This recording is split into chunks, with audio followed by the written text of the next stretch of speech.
Shalom from Jerusalem, everybody. I'm AnaRina from Align with Zion. And today I want to discuss something with you that I've been wanting to do for a very long time. And that is the rediscovery of the palace of the Davidic dynasty in the city of David. Why today? Good question. I've been wanting to do it for a very long time, but everything happens in His time. And it just happened that this is the day of the elections in the US. And tomorrow, on the 17th of Cheshvan, starts the flood of Noah. The date when the flood started, it's a 40-day period. And it's days of judgment. So it's going to be interesting to see what happens. So what's the connection with the palace? Is everything that we've been saying up till now is that the world is going to go through some severe judgments. The world is going to be shaken.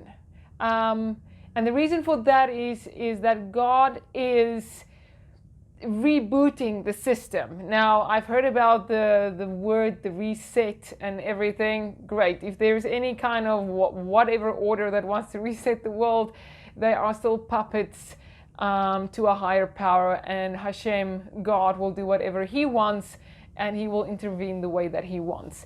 But everything comes down to the reestablishment of the ultimate establishment of His kingdom and governance, which is completely different from which the world is running right now. We've already discussed this before. We also said that Malchut, the kingdom, has been disconnected from the Yisod, which is the foundation. We see in Psalms 137 where Rome, Edom, said, Aru, Aru, ata yasot ba. It means to destroy everything of Jerusalem up to the Yisod, which is the foundation. Now the foundations is being rebuilt, and the whole of Isaiah speaks of you who will restore the ruined cities, the ruined foundations.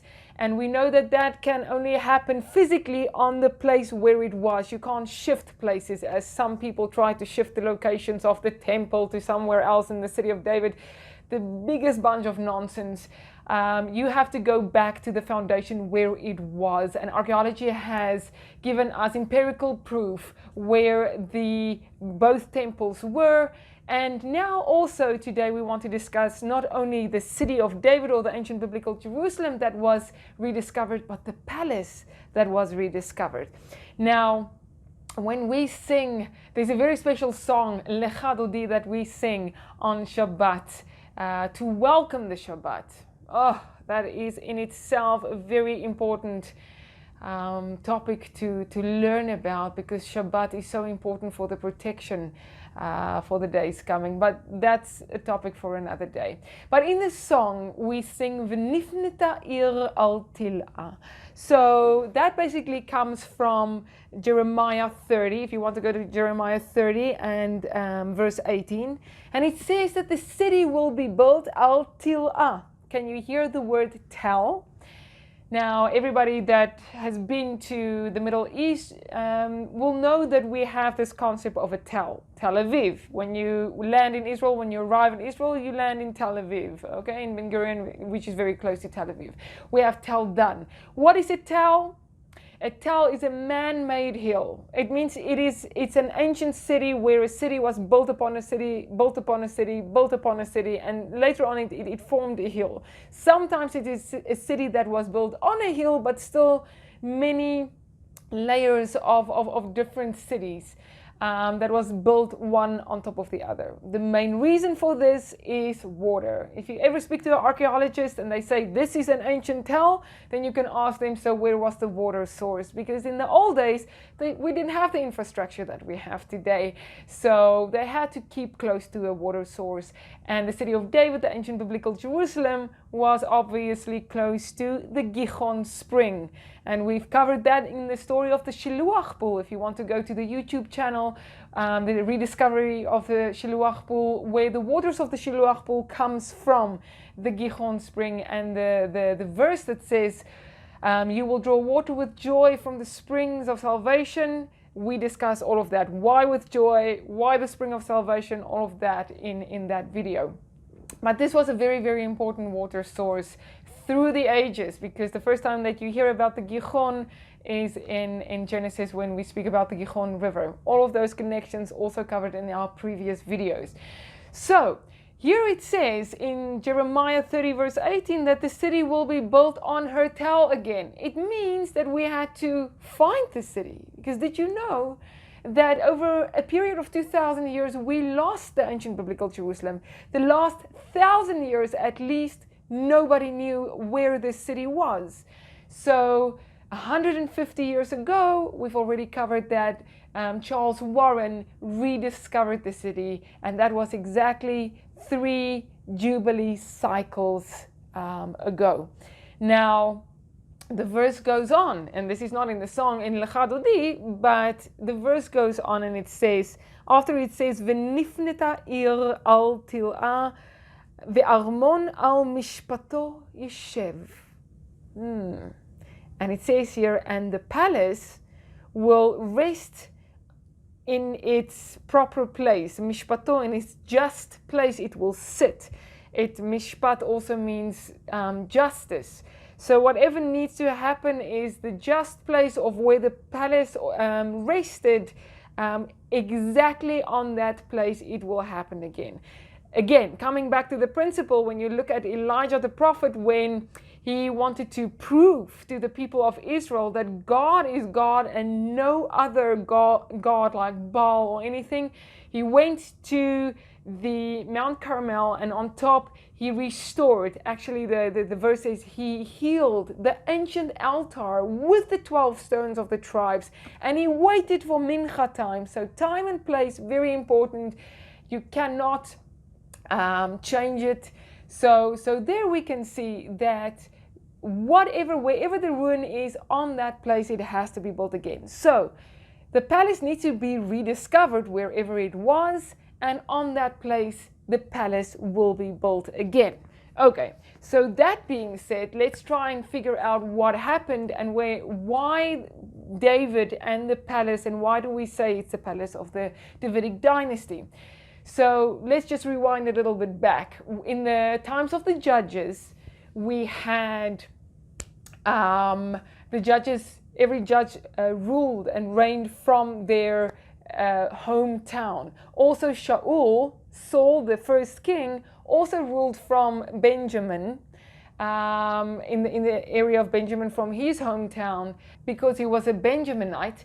And from there he ruled. But in the time of King David, we've already seen a shift. King David was 7.5 years. He was in Hebron. So that was the town, the capital of Judah, and he ruled from there. Hebron is very important. Why? Because our 3 patriarchs, the forefathers, are buried there with their wives, except for Rachel. We know that Rachel was buried on the way to Ephrat. So we just passed her yard site. But the rest of them, in the couples, were buried in Hebron alongside with Adam v'Chava, Adam and Eve, and the head of Esau. Lots of things to say about that. But can you understand the seat of power because of the patriarchs being buried there? And it's not difficult to explain even today, to see why this is such a strong place, because just see where there is spiritual, how can you say, ma'avak is like friction. You can see it in Jerusalem, where there is political friction on what belongs to who, and the same is in Hebron, and also with the tomb of Joseph. So in all these places that we know that these places were purchased, because it says it in the Bible, and we know that this area, all of it belongs to the Jewish people, to Israel. But on these hot spots, even today, we see political friction. So Hebron is definitely one of that. Hebron, Hever, Chibur is the place of connection.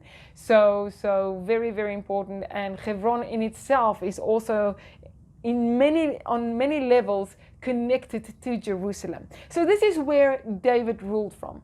So in the times when when Saul already died, the leaders of the tribes, of the tribal confederation of Israel, came to David HaMelech, at that stage David, and they said to him, we know that you've been anointed. We want you to be king over the whole of Israel. Would you be king over the tribal confederation of Israel? And at that point, David said, yes, but I will not do it from Hebron. I will make my place, my seat of governance, I will make from Jerusalem. At that stage, Jerusalem was not taken. It was one of the last cities that was taken during the conquest of Joshua, during the 300-year conquest of taking the land, etc., etc. So now David is moving from Hebron to Jerusalem. Why? 3 reasons. The first reason is geographical, because you see the border that runs between Benjamin and Judah runs right through Jerusalem. So specific that it cuts through Temple Mount. It means that the altar is on Judah's side, but the place of the temple itself rests on Benjamin's side. So we see here that it is neutral ground. Also, when you look at the blessing that was given to Benjamin, it says that God's dwelling will be seated between his shoulders. So it's right there on Temple Mount where the temple is built in the area of Benjamin. But then it cuts, the line, the border cuts right through Temple Mount with the altar in Judah. So it means, what does this mean? It means that Jerusalem becomes neutral ground. It's like the Switzerland of Europe. It's Washington, D.C. It's neutral ground. Why is this? In this move, David basically says, I'm not going to play favorites. I'm not going to play favorites with my tribe. I will be king and everybody will be equal. And that's exactly what Jerusalem actually does. Jerusalem always equals people out. Even when you came during the festivals to Jerusalem, there was no rich or poor, no more important than the other. Everybody had to give a half shekel. Everybody stood as equals before God. So Jerusalem, very, very important. That's geographical. The other reason, and this is the reason why the city was not yet taken, was because it was such a difficult city to take. When you look at the typography of Jerusalem, you will see that the ancient city lies between 2 valleys. Very difficult to take. So difficult that the Jebusite king said, not going to happen. I'm going to put the blind and the lame on the walls to mock you. That was stupid, because when the time comes and the anointed comes, there's no way that you can keep anybody else out. So David took the city, 2 Samuel 5:7, and David took the city and he called it not Jerusalem, not Zion.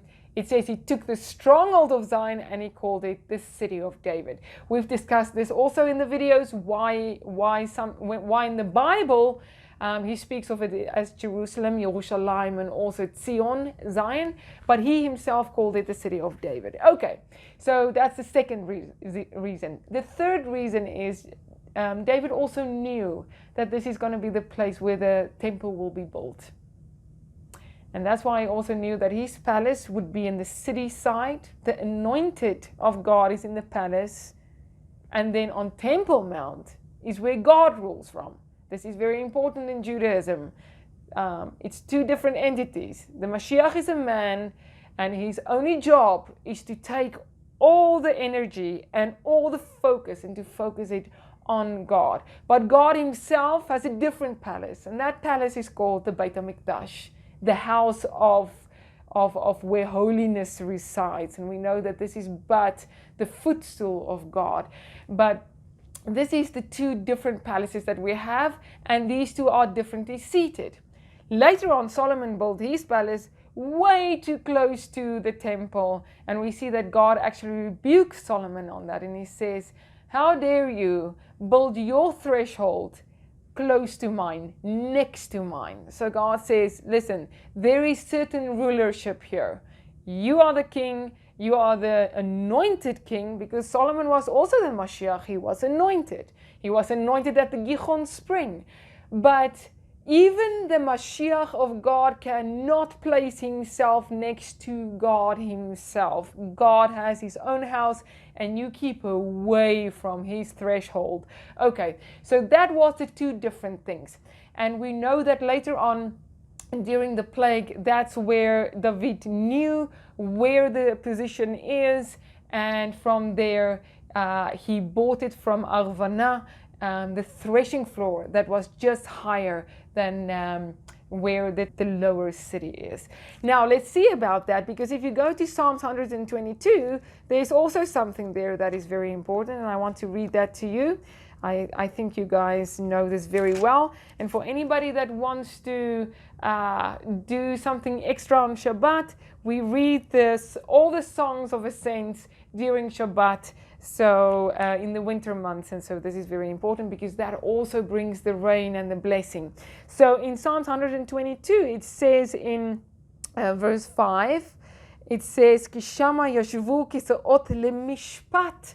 Oh, remember that we said that the palace will rest mishpato yeshev, al mishpato yeshev. So there is the mishpat again, the word, and that is the place of judgment and justice. So it says here, Kishama yashvu kisaot lemishpat. There are the thrones of judgment, and it says also here, Kisaot leveit David, the thrones of the house of David. Okay, so this is when they say, let's go to Jerusalem. Now, David himself had the seat in the Sanhedrin. He was part of the Sanhedrin. He also sat in a specific room on Temple Mount when certain rulings had to be made.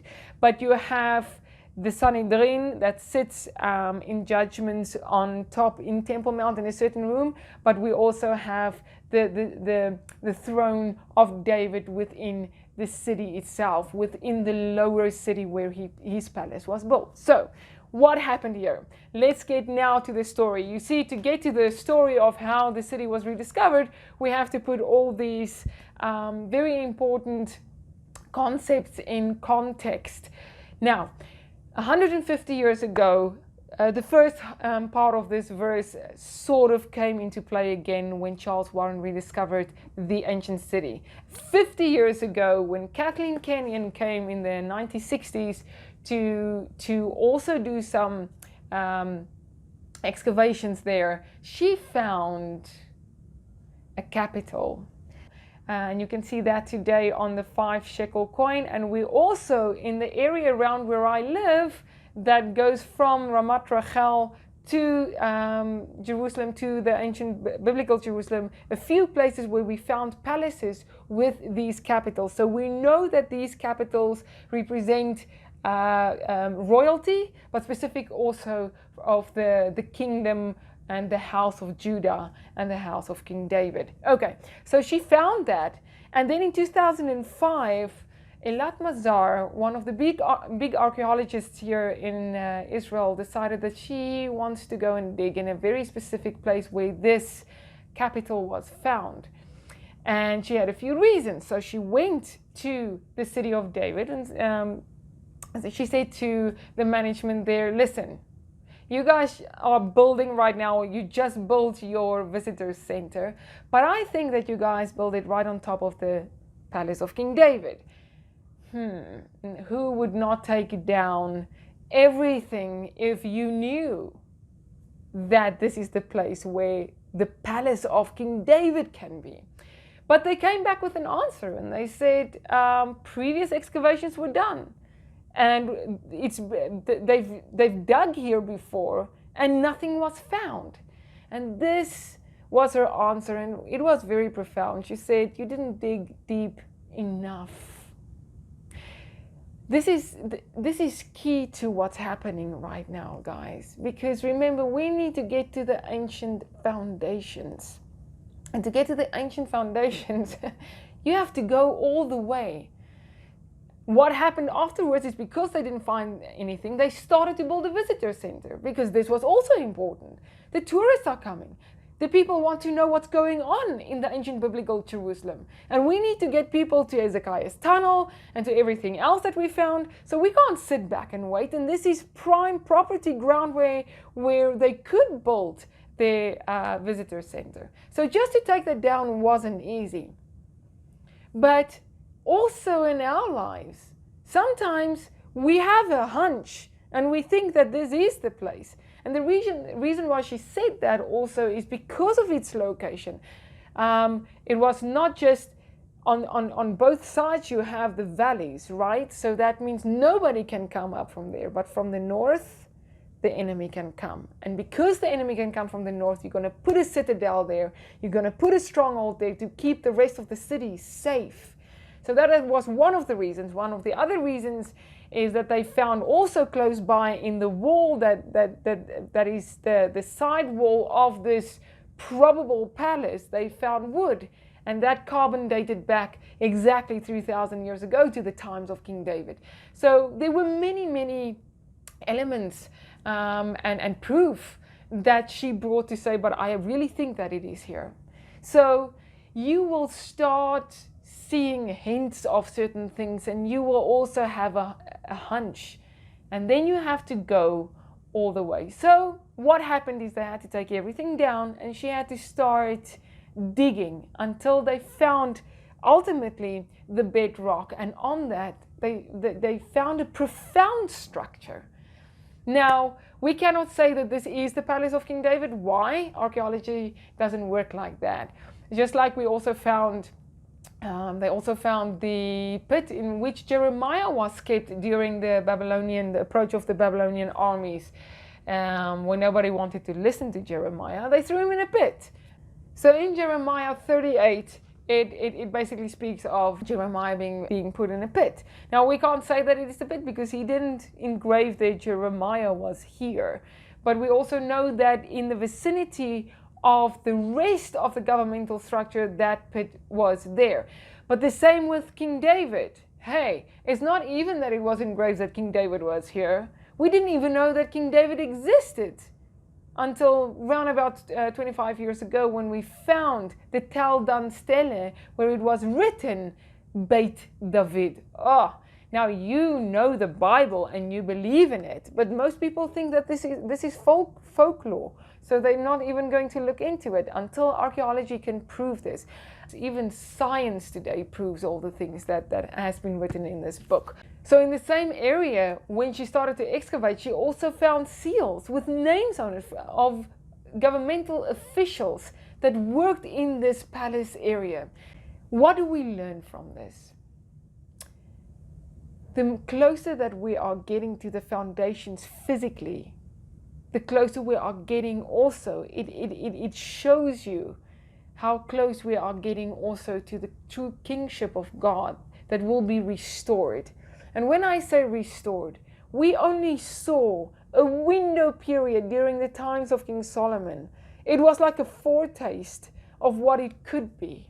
But now finally, God is going to completely wipe the system, and He's going to wipe every kind of system that has not to do with the way that He runs His world and the way that He wants. And He will restore kingdom and kingship and governance back to the ancient biblical Jerusalem. So I don't care where in the world the superpowers are and where governance resides right now. All of that is about to change, as God is about to take us into a next stage of bringing back the governance and the kingdom back to Jerusalem.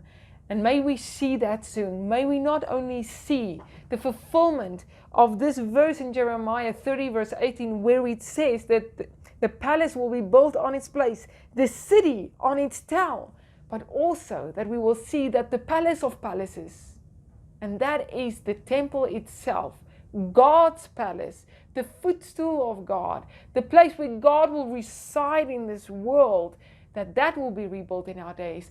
And soon that Jerusalem will be a praise to the earth. In this whole process, in this whole journey, and we're going to keep on speaking about these things. Please, God, in the days and the months to come, I want to wish for you protection, shalom. I send shalom and blessings from Jerusalem. Keep your focus on God. Guys, don't get prideful and tell people judgments are coming and the world is going to be judged. We know that. The only thing that you have to do is to walk humbly with God, to focus on Him, and to always search in for the truth. Because sometimes we don't dig deep enough and we start build our own structures that we think is going to serve what is going on, even if it's on the correct place. And then you're going to have to take everything off, and you're going to have to dig all the way down to bedrock where the true foundations are. And only from there you will be able to see how God will raise up His kingdom and His governance the way that it has been planned, decreed, and ordained. Shalom from Jerusalem.